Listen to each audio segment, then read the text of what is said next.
Hi guys, James Roblox here, and today we'll be reacting to Try Not to Cry. Let's get started. And we're filming somewhere else.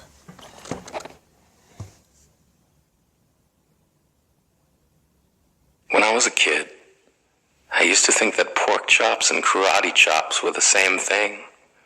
I thought they were both pork chops. And because my grandmother thought it was cute, and because they were my favorite, she let me keep doing it.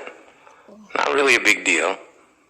One day, before I realized fat kids are not designed to climb trees, I fell out of a tree and bruised the right side of my body. I didn't want to tell my grandmother about it because I was scared I'd get in trouble for playing somewhere I shouldn't have been. A few days later, the gym teacher noticed the bruise and I got sent to the principal's office. From there, I was sent to another small room with a really nice lady who asked me all kinds of questions about my life at home. I saw no reason to lie. As far as I was concerned, life was pretty good. I told her whenever I'm sad, my grandmother gives me karate chops. This led to a full-scale investigation, and I was removed from the house for 3 days until they finally decided to ask how I got the bruises. News of this silly little story quickly spread through the school, and I earned my first nickname, Pork Chop. To this day, I hate pork chops. I'm not the only kid who grew up this way. Okay guys, I'm so hungry. I'll be right back.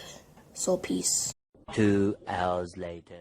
So guys, I'm back. I just am eating banana. So let's get started.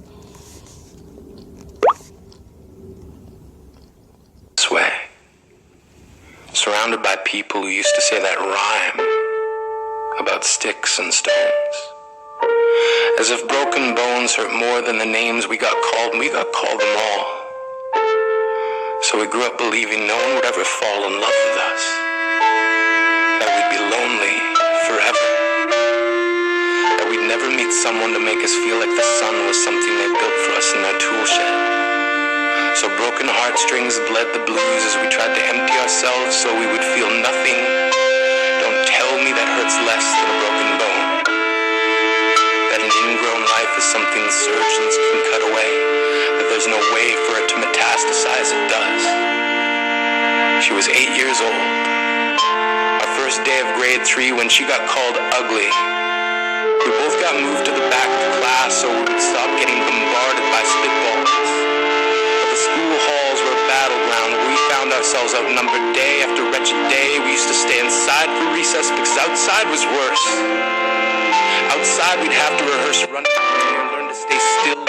She was giving no clues that we were there in grade 5. They taped a sign to the front of her desk that read, "Beware of the dog." To this day, despite a loving husband, she doesn't think she's beautiful because of a birthmark that takes up a little less than half her face.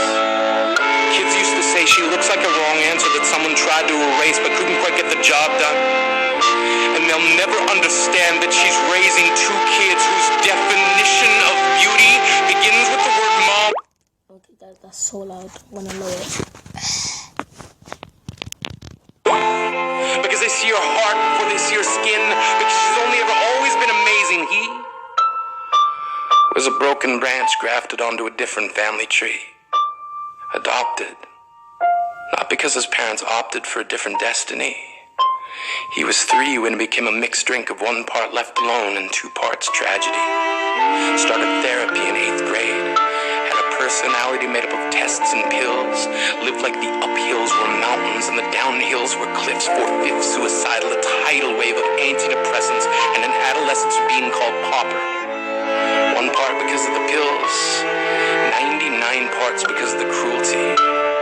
He tried to kill himself in grade 10 when a kid who could still go home to mom and dad had the audacity to tell him, "Get over it."